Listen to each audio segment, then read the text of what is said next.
Good evening. I'm Stacey Amos for News Channel 8, and these are the top stories we have for you tonight. 2 arrested on drug and ammunition charges earlier today on St. Croix. What's going on with the Board of Elections? We talked to Chairman Rupert Ross. And it's West the best against our VI spelling champion. These stories and more are up next for you on News Channel 8.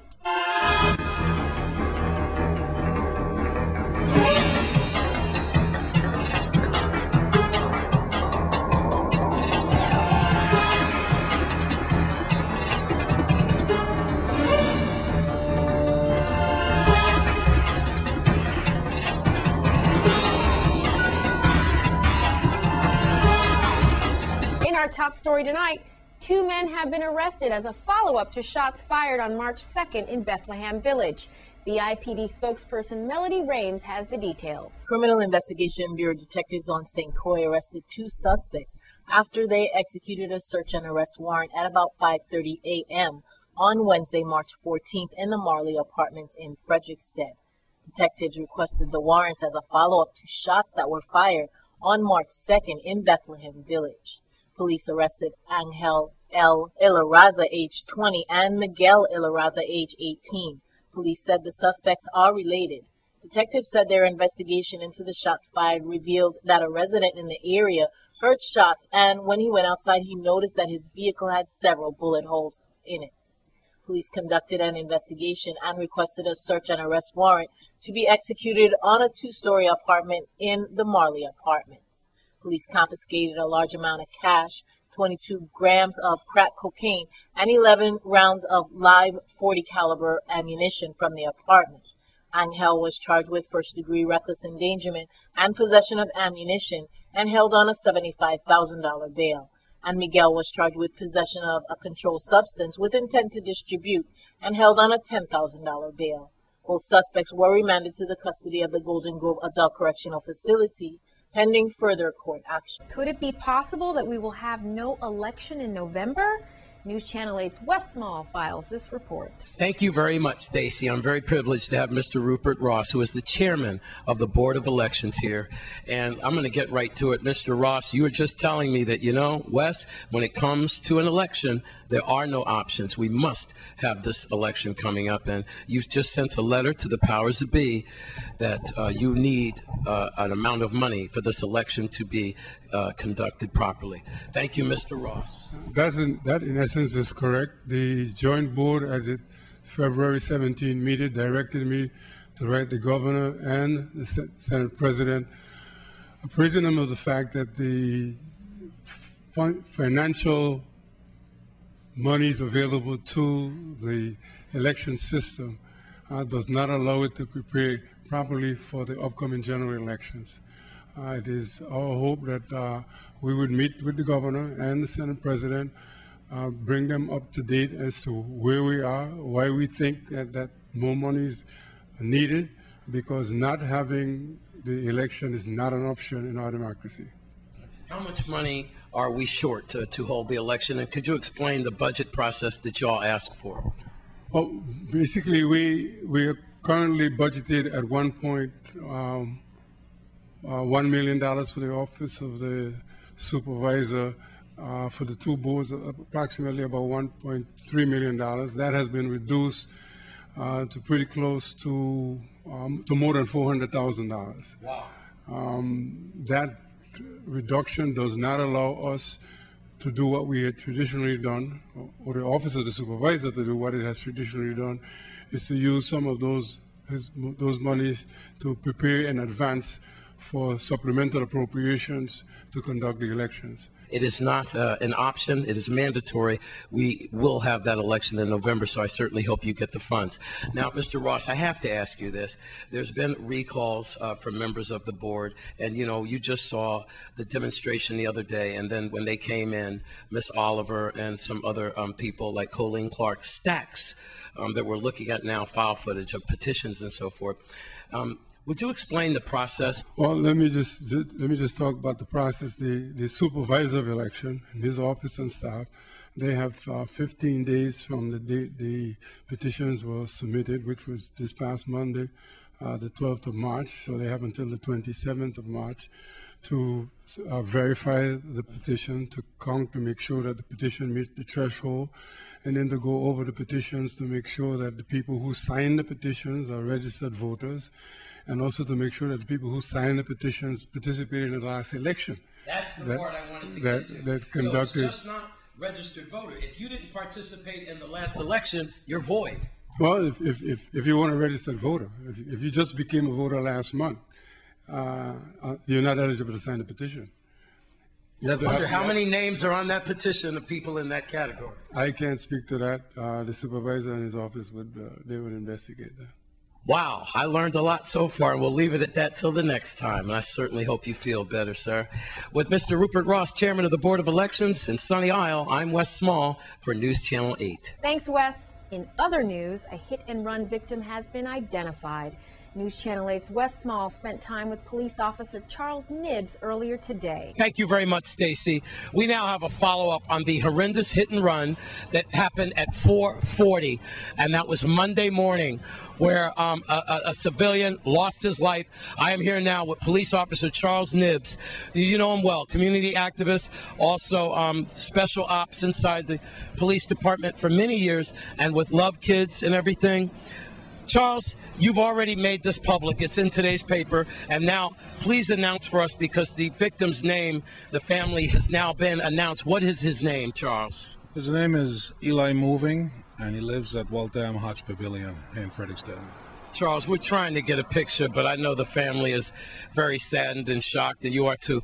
But you want to talk about this, the fact that the perpetrator kept going one way, and then he turned back and went past the body again, like he was a dog. I don't know how you can live with yourself, whoever is responsible for the death of Eli Moving, but it is sad. And I just hope to God that you won't be able to rest your soul. Okay, I don't know how you could sleep in the nights. This is very, very sad.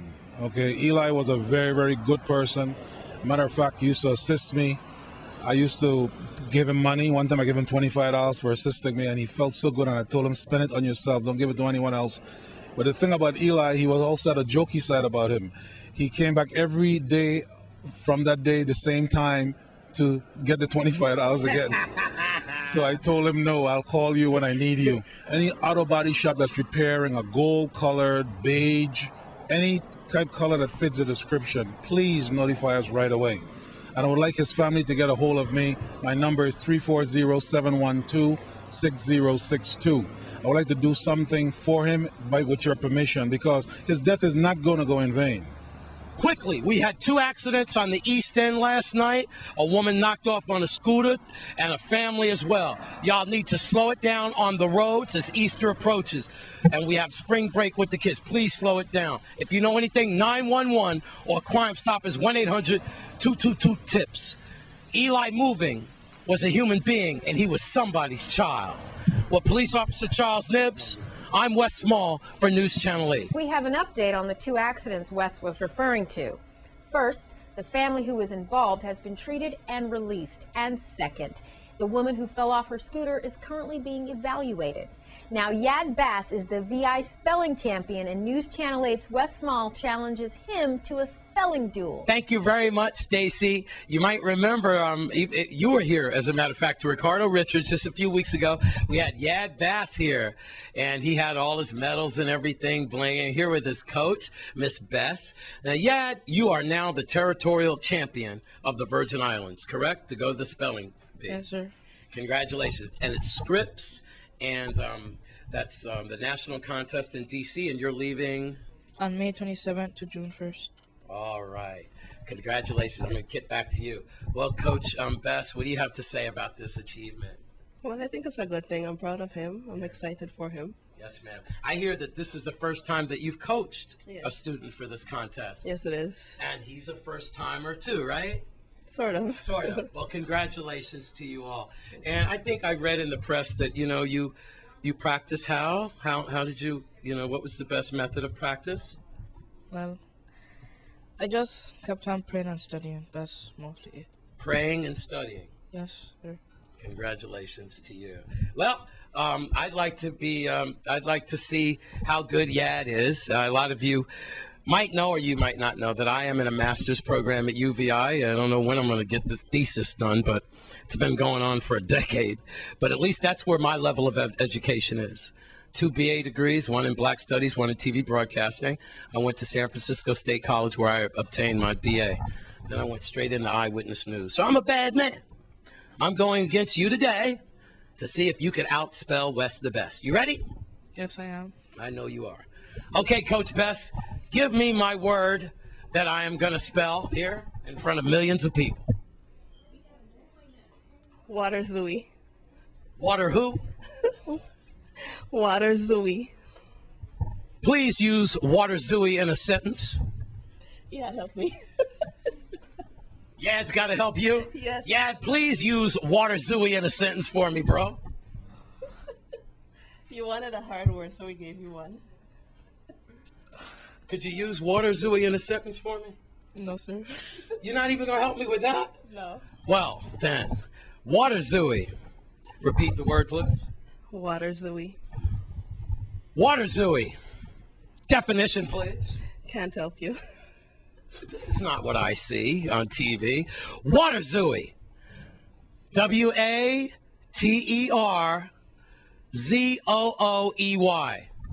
Incorrect. All right, Yad. Water zooey. Water Zooey. WATERZOOI. Water Zooey. Use it in a sentence, please. Congratulations! All right. I'm Wes Small, and the word for today is water zooey. Back to you, Stacy, for News Channel 8. All of us here at News Channel 8 congratulate Yad Bass on his dynamic win. And it's help for the Queen Louise home. News Channel 8's Wes Small is at St. Joseph's with the story. Thank you very much, Stacy. We're at St. Joseph's High School here in the office. You can see that they've been busy too, just like Ricardo Richards. I just left there. I'm here with a lovely young lady, and she's running for Virgin Islands Miss America VI Outstanding Teen Scholarship Competition. And her name is Nicole Kish. And you've been calling me for a few days, and you have a community platform on what now? Foster care. I'm Foster helping to raise money for Queen Louise and Children's Miracle Network. Children's Miracle Network, which is like a... It helps raise money for hospitals for children locally. It's worldwide, isn't it? Oh yes, they have about 170 children's hospitals out there. Wow. And they improve the lives of 17 million children each year. Congratulations. They also in coordination with Miss America and so forth. All right, well, let's get into you. I have a surprise for you. Really? You had no idea, did you? No. Happy birthday to you. Happy, all right, I'm not going to go through the whole thing. Sweet 16, huh? Yes. You know who that comes from? Look up in the camera and thank them. You know who it is. My parents. You know it. Go ahead. Thank you, Mom and Dad. I love you so much. Oh, God, you're going to make me cry. Well, let's get back to this. When is your contest, sweetheart? When do you go? It's in May, the end of May, and I'm so excited. And there's not a location yet, but that'll be later announced. We'll be working on that. Yes. All right, and so you represent St. Joseph's. Yes, definitely. How many other young ladies are in this contest from here? I believe there's only one that I know about. Okay. So. Well, good luck. We'll hear more about it as we come. Let's put out some numbers and some information or website so people can find out more about what's going on with you. Okay. If you want to make a donation, any amount of money would be fine. I'm not asking for a lot. It'll go towards Children's Miracle Network and Queen Louise Home for Kids. And you can contact me at 340-220-1239. Or you can email me at elbakish, ELBAKISH, @yahoo.com. What would you like to do with your career? What are your plans? Actually, I hope to win this because I want the scholarship money. I want to go to the University of Michigan, and I want to study anesthesiology. Anesthesiology? Yes, I want to be a doctor. I'm Wes Small for News Channel 8. It's your Caribbean Report when we come back.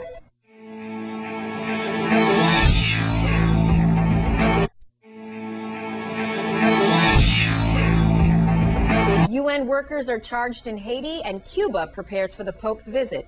Those stories and more are next in your Caribbean Report.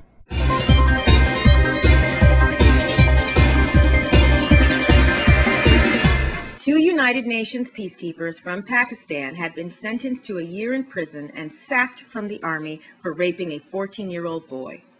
The soldiers were found guilty by a Pakistani military tribunal in Haiti and will serve their terms back home. The attack in January was not the first time UN peacekeepers had been accused of assault. Last year, 5 soldiers were accused of sexually assaulting a teenage boy at a UN base. In that case, a video which purported to show the attack was posted on the internet, leading to protests and demands that UN soldiers be stripped of their immunity and be tried by Haitian courts.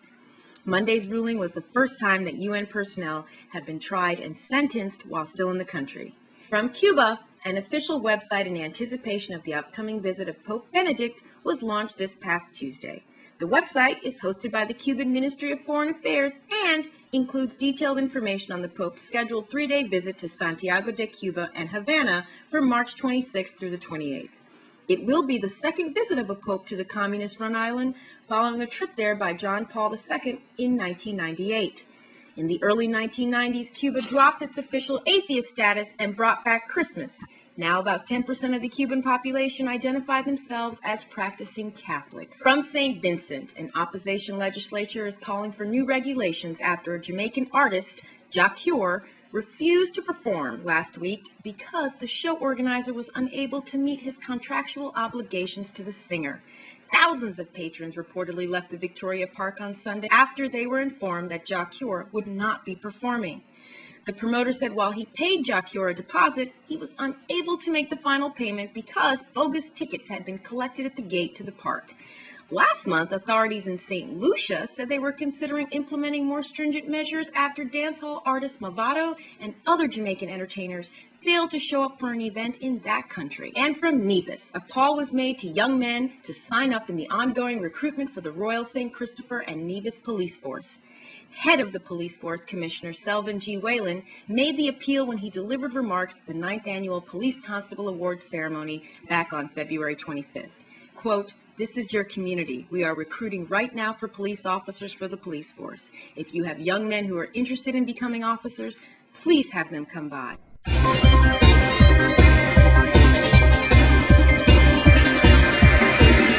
Here's Judy Buckley with your weekly Crime Stoppers report. This is Judy Buckley with your weekly Crime Stoppers report. Crime Stoppers needs your help to solve the following crimes.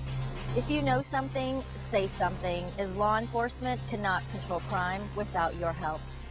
On St. Croix, on Monday, February 27th, at about 10 a.m., Nemicio Camacho III was found on the side of the road in Estate Bon Esperance. He had a gunshot wound to his head. Now, he died a few days later as a result of those gunshots. If you have any information about who would have senselessly killed this man, call Crime Stoppers so law enforcement can help bring closure to his family. And on St. John, sometime between Friday, March 2nd, after 5 o'clock, and Sunday, March 4th, an engine and a transmission from a Toyota Tacoma truck was stolen from the front yard of a house at number 9-1 Estate Carolina. A neighbor says that they did see another vehicle driving around with an engine in the back of it. So if you have any information about who may have stolen this, who now is in the possession of an engine and a transmission, and they can't really explain where they got it, call Crime Stoppers. And on St. Thomas, on February 1st, at about 10:15 in the morning, a man was walking across the bridge from the former Red Snapper restaurant, and he was robbed at gunpoint by 3 suspects. Now, we do have a description of all 3 of these suspects. One of them is described as being brown-skinned. He's anywhere between 5'9" and 6 inches tall. The other male is somewhere between 5 feet 6 inches tall and 5 feet 9 inches tall. Now, he was said to be wearing a black hoodie, black Jordan slippers, a white t-shirt under that black hoodie, and black washed-out pants. The third robber was just described as being pretty short, maybe around 5 foot 3 inches tall, and fairly chubby. So if you have any information about this, again, call Crime Stoppers. They were able to get away with jewelry, cash, some documents, and a Milan, Italy strap bag. After they stole those things, they took off running toward the Savon area. If you have any information on these or any other crimes, you can contact Crime Stoppers at the numbers right there on your screen, 1-800-222-TIPS, or by logging onto our website at www.crimestoppersusbi.org. If your tip leads to an arrest or the recovery of stolen property or illegal drugs or weapons, you will receive a cash reward of up to $2,500. Remember, the minimum reward for the arrest of a murder suspect is $1,500, and the arrest of a burglar suspect is $714 plus 10% of the value of any property recovered. This has been your weekly Crime Stoppers report. As always, if you know something, say something. It's Sports 411 when we come back.